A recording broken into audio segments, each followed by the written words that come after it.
Se siente en el sur, se vive en el norte, se goza en el centro y se disfruta en el oriente. Actualmente hay un instrumento que ha influenciado y está determinado cuál debe ser el sonido característico de la cumbia que se hace hoy en día, dándole una diversidad de ritmos que se han ido volviendo en sonidos característicos de la cumbia peruana, y que gracias a esto la cumbia en nuestro país ha pasado al siguiente nivel de creatividad musical y ha podido llegar a mucho más público en todo el país. Ese instrumento es los teclados sintetizadores.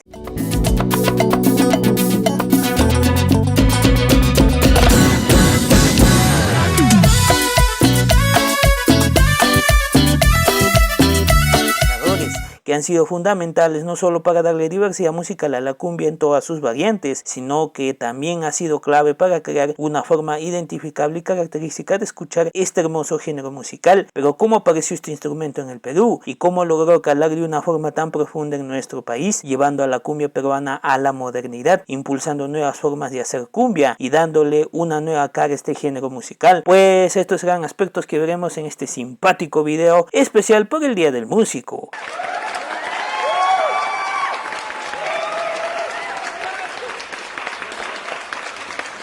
Pero antes de comenzar, te doy la bienvenida al canal. Hola, ¿cómo están? Yo soy Valeria Flores. Yo soy Andrea Arana. Y queremos mandar un gran saludo al canal Antropometidos, donde vas a encontrar de todo, muchísima cultura y muchísima música. Así es, que tengan muchísimos éxitos y muchas vistas. Entonces así comenzamos un capítulo más de los Cumbia Análisis, donde nos tomamos la cumbia peruana muy en serio. Así que si les gusta este tipo de contenido, les invito a visitar el canal y a seguirnos en nuestras otras plataformas como TikTok e Instagram como Shuma Perú, donde subimos contenido variado. Sin nada más que decir, comencemos con el video.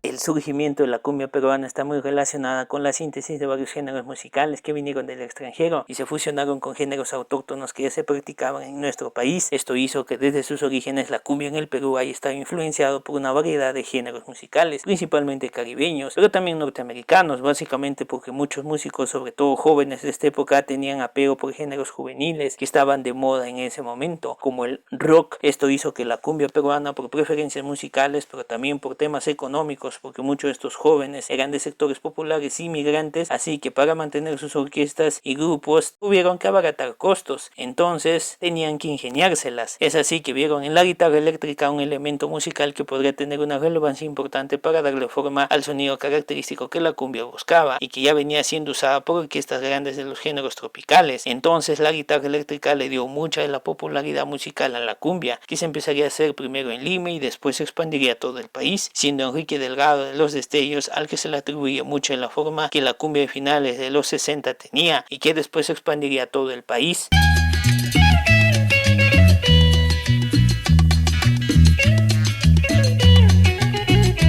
Es así que la cumbia costeña que se empezó a hacer en Lima empezó a ser el modelo musical que otros músicos del interior del país durante los 70 usarían como base para crear sus propias formas de hacer y de escuchar cumbia, basado también en sus propias tradiciones musicales. De esta síntesis durante los 70 y 80 van a nacer muchas de las variaciones que conocemos, como la cumbia costeña, la cumbia sureña, la cumbia amazónica y fundamentalmente la chicha, que es la cumbia tropical andina, que de hecho ya estaba teniendo su propio desarrollo por separado desde la década de los 60, con temas como la chichera de los demonios de Corocochay, influenciado por varios géneros, pero principalmente la cumbia y el huayno, y que en los 80 tuvo en Lima y en Huancayo sus capitales más importantes, fundamentalmente grupos del Valle del Mantaro, convirtiéndose en uno de los más importantes centros de desarrollo de este subgénero, que más allá de lo musical tendría un cierto carácter social, porque buscaba reivindicar al migrante andino, pero después se le empezó a relacionar con lo marginal y delictivo, pero ese es otro tema. Volviendo al aspecto musical, lo que definitivamente distinguía a la chicha de los 80 es su sonido ahuainado, que se hacía principalmente con la guitarra eléctrica, y acá podemos destacar a los Chapis, que van a ser el primer gran referente de este estilo. Llamo aquí, llamo allá, sin que nadie me conteste. Esa forma tan dulce pero triste de crear sus notas musicales convirtieron a la chicha en un fenómeno musical que revaloraba mucho lo andino, pero adaptándolo a lo que ya se venía haciendo en Lima y en otras grandes ciudades. Otro cantante de este estilo fue Chacalón, quien destacó por hacer otro tipo de chicha más urbana, o en términos del investigador Jaime Bailón, más achorada, donde su sonido se caracterizaba por ser un poco más fuerte y sufrido, y no tan dulce como en el caso de los chapis. Este estilo más desenfrenado de hacer chicha representaba a aquellos migrantes que como sea estaban tratando de sobrevivir en la gran ciudad, pero este subgénero empezó a debilitarse a finales de los 80 e inicios de los 90 porque el público generacionalmente estaba cambiando y el esquema estático que tenía la chicha o la cumbia de antaño ya no era llamativo para las nuevas generaciones. Es así como las nuevas influencias musicales del extranjero, pero también la modernización tecnológica, trajeron instrumentos nuevos, dando los primeros pasos hacia la era digital, principalmente con el uso de los instrumentos electrónicos, que ayudaron en gran medida a modernizar la cumbia, principalmente durante los 90 con la aparición de la tecnocumbia. De estos instrumentos, el que le daría definitivamente otra cara a la cumbia peruana fueron los teclados sintetizadores analógicos, que llegarían al Perú entre los 70 y 80. Posteriormente, en los 90 y 2000 aparecerían los sintetizadores digitales. Pero ¿qué diferenciaba a los sintetizadores de otros instrumentos? Lo interesante también de esto es que los músicos de los 90 tocaban un instrumento musical y todo, ¿ya? Pero lo que hacían era irse a Plaza 2 de Mayo a preguntarle a los que vendían instrumentos musicales ahí: señor, una pregunta, ¿y qué teclado suena mejor? A mí me han dicho que los casos, o sea, no tenían idea, muchos de ellos, de diferencias entre... hablamos de instrumentos musicales electrónicos, ¿no? Entonces, era una novedad, pero también era una novedad muy compleja. O sea, tenías 4 subfamilias de Casio y cada uno tenía sus propias series, cada uno tenía diferentes tonos y diferentes sonidos. Entonces, en los 90 tenías muchos músicos que iban y preguntaban, que confiaban en los vendedores mayoristas. Y esa práctica, si bien ya no se utiliza, sí se convierte en un referente. Un instrumento musical que es utilizado por un cantante exitoso o por un grupo exitoso se vuelve nacional. Entonces ahora lo que tenemos es que en su momento tuvimos una etapa de Yamahas, tuvimos una etapa de Casios y ahora tenemos una etapa de Behringers y de Akais, que son controladores MIDI. ¿Y por qué los usa? Porque el de Dina Paucora lo usa. La Mac la están utilizando como para utilizar un controlador MIDI y es muy interesante porque tú puedes, solamente a partir de la tecnología o del uso de marcas de instrumentos electrónicos, hacer periodizaciones históricas de la música popular en el Perú. O sea, tú puedes marcar etapas Casio, etapas Yamaha, etapas Korg, etapas Akai, ¿no? Y mostrar cómo estos instrumentos musicales han marcado generaciones y sonidos y variantes musicales en el país, ¿no? Pues era la capacidad para generar distintos sonidos que podían imitar otros instrumentos, como los de viento, o hasta de plano podían crear sonidos diversos gracias a su capacidad para hacer mezclas.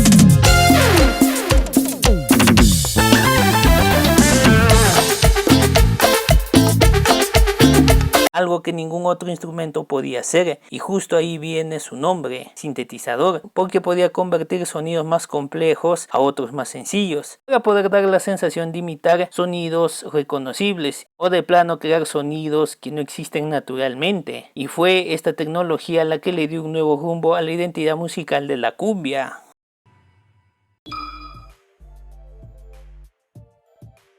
Desde los 80 y sobre todo en los 90, la era de los sintetizadores en la cumbia peruana comenzó de a pocos, porque la chicha estaba dejando de ser atractiva, porque no había un cambio significativo en su propuesta, ya que su sonido musical se caracterizaba por ser instrumentos principalmente electrónicos, como la guitarra eléctrica, que era la protagonista, pero también instrumentos acústicos. Pero este sonido no evolucionaba en el tiempo, por lo que dejaba de ser atractiva. Entonces, ante esta crisis, algunas agrupaciones empezaron a experimentar con los teclados LP, sintetizadores, instrumento que entró tímidamente dentro de la música tropical peruana, motivado por las influencias musicales del extranjero, pero también por el aspecto económico, casi igual como había pasado anteriormente con la guitarra eléctrica. Esto también en un contexto en donde los géneros extranjeros como la moda techno o el pop empezaban a ganar más popularidad entre el público, sobre todo el público joven. Es así que podemos citar temas como Cumbia Rap del grupo Guinda. Esa chica no me quiere, esa chica no me ama,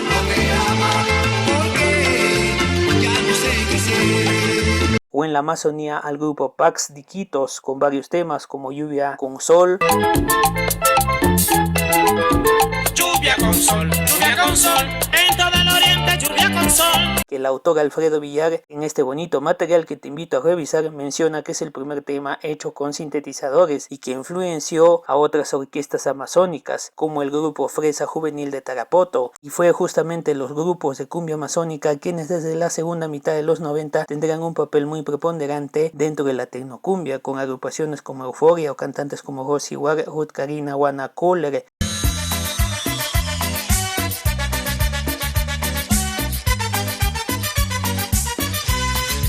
Y este estilo, no solamente musical, sino en la moda que estas artistas trajeron, influenciaría en varios aspectos de la cumbia peruana. Esto también motivado en que la cumbia amazónica desde sus orígenes tuvo apego a la mezcla de diversos sonidos que tuviesen relación con el ambiente amazónico, como por ejemplo el estilo psicodélico que tenían agrupaciones clásicas como los mirlos, y con la aparición de los sintetizadores esto se masificó y se llevaría hasta su extremo más alborotado, como nunca antes se había visto. Es así que la identidad fuertemente apegada a lo tecno se empezó a meter en especial dentro de la cumbia amazónica. En el norte también se podría mencionar casos como el de Agua Marina, que si has visto mi video análisis sobre la cumbia norteña, ahí hablamos que este subgénero es muy apegado a la música tropical caribeña, desde sus orígenes como el son cubano, la guaracha, el guaguancó, la salsa, entre otros. Por eso yo coloquialmente le digo cumbia pachanguera, porque a diferencia de otras variaciones, esta es la más festiva, donde lo tropical se siente muy marcado, y esta cumbia se caracteriza sobre todo por usar instrumentos de viento. Es por esto que las agrupaciones que no tenían muchos recursos vieron en los sintetizadores una alternativa viable para reemplazar estos sonidos de viento, como por ejemplo el de las trompetas, y Agua Marina sería el ejemplo claro de esto.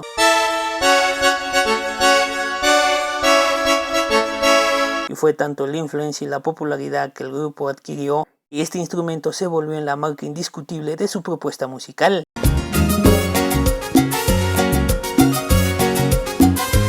En otros casos, como por ejemplo los grupos que sí usan trompetas, acompañan sus sonidos musicales con los sintetizadores para generar sonidos más intensos que se mezclan con las trompetas, como hace por ejemplo Armonía 10, Grupo 5, La Única Tropical, Caribeños de Guadalupe, entre otros. ¡Uy, uy, uy!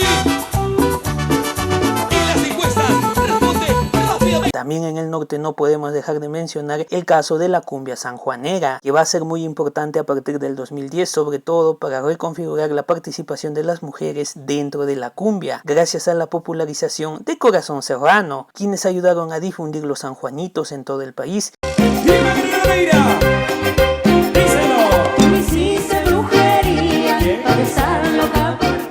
Que por cierto tengo dos videos análisis donde hablo más a detalle de esta agrupación y su importancia en la cumbia peruana. Y los sanjuanitos son cantos andinos de origen ecuatoriano, pero populares en la Sierra Norte como en Piura o en Cajamarca. Estos cantos originalmente hechos con instrumentos acústicos como la guitarra, el bombo, las zampoñas o las quenas. Largos meses pasaron, pero al fin cierto día una carta de ella a mis manos llegó. Con el uso de los sintetizadores adquirieron un carácter mucho más bailable, festivo, intenso y hasta juvenil.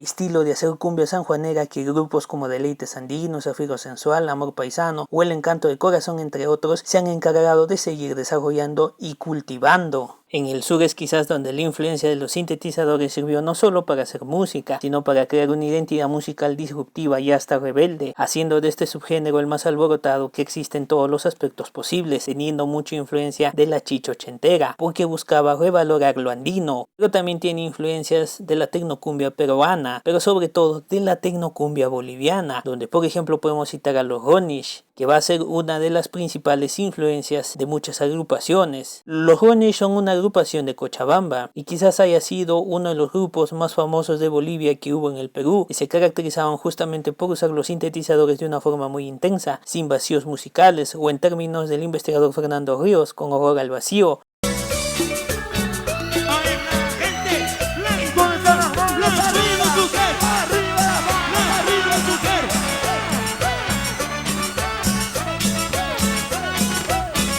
Pero de todos estos grupos dispersos en varias regiones del sur, definitivamente el que tuvo una relevancia notable para fundar la cumbia sureña como tal fue la agrupación Sociedad de Juliaca, no solo por la relevancia musical que tuvo, sino porque este grupo formó muchos músicos y cantantes que van a ser muy importantes en la popularización del estilo sureño en todo el país.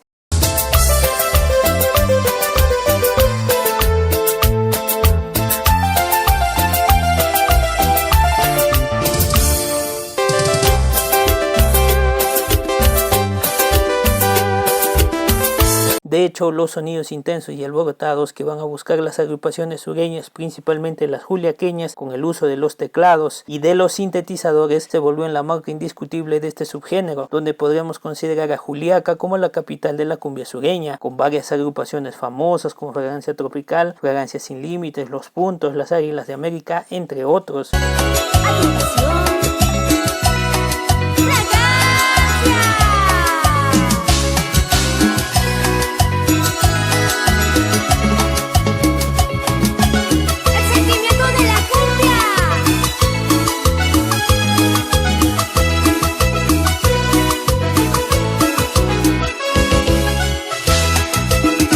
Pero de estos grupos y artistas, uno de los músicos más reconocidos y quizás más importantes de este estilo, para mí definitivamente es Cliver Fidel, quien de hecho es uno de los mejores tecladistas que debe tener la cumbia peruana, no solo por su habilidad con este instrumento, sino para crear sonidos que te llegan hasta el alma.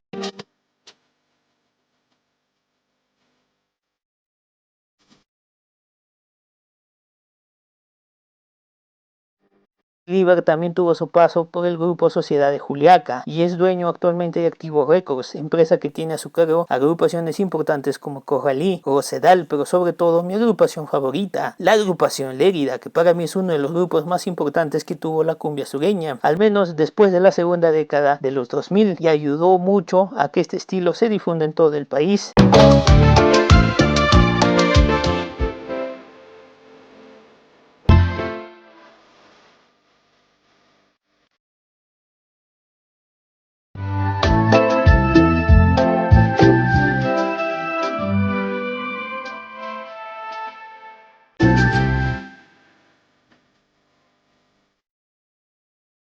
De hecho, también tengo 3 videos donde hablo de esta agrupación y del fenómeno musical que causó, sobre todo en el público joven, y por qué fue tan importante en su momento. Se los dejaré por acá. Y tú decide de una vez, tan solo 2 palabras. ¿Me amas? ¿Sí o no?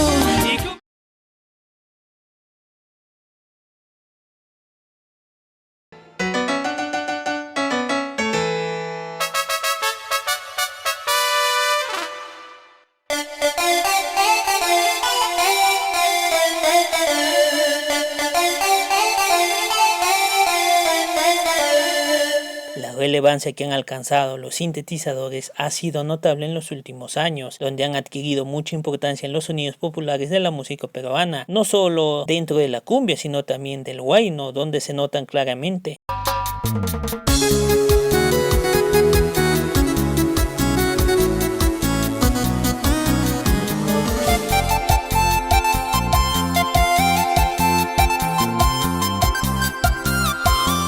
También en otros géneros fusiones que nacen de las músicas tradicionales que tiene el Perú. Sí que faltan mencionar casos como el de la cumbia costeña con influencia argentina, como el caso de Néctar, la cumbia carretera de Clavito y Suchela, o la cumbia chorada, que podríamos considerarlos como descendientes de la chicha y que representan las cumbias del centro del Perú. Pero estas variaciones para mí no se caracterizan tanto por preponderar a los sintetizadores como en el caso de las otras cumbias que hemos estado viendo, sino usan más este elemento como algo secundario y preponderan los sonidos de la guitarra eléctrica, como lo hacía la chicha de los 80 o la cumbia costeña de los 70. Llorando tus errores vivirá, llorando este amor.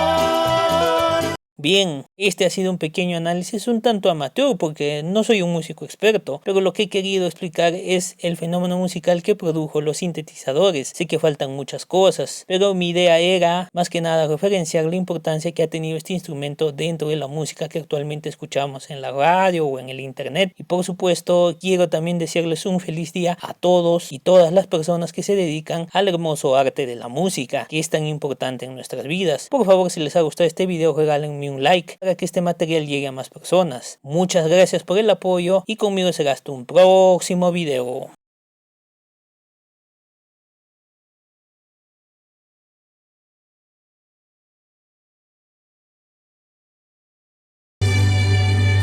Esta canción es de un grupo, son del centro, ya se separó, son de Pasco, y lo interesante es ver que originalmente había un miedo académico en la década del 60, 40, o sea, es un miedo larguísimo, el miedo a la extinción, ¿no? El miedo a que la introducción de instrumentos electrónicos, la inserción de la tecnología, el paso de la modernidad, entre comillas, digamos, haga que las músicas locales se extingan. Que de hecho sucede, hay géneros campesinos que están constantemente en peligro, ¿no? De que ya nadie más los interprete, y ahí hay una gran chamba de ministerios, de chamba articulada para que esto no suceda.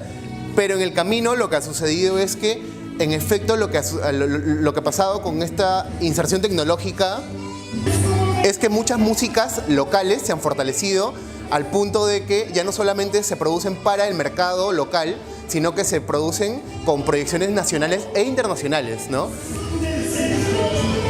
Entonces, ¿qué es lo que uno esperaba de las músicas locales, por así decirlo? Esperabas que reproduzcan la cultura local, ¿no? Que te muestren, digamos, el patrimonio local, ¿no? O sea, que reproduzca los arreglos o los géneros musicales locales. Esta canción en realidad son 12 canciones. Cada una es una variante andina específica de cada provincia de Pasco.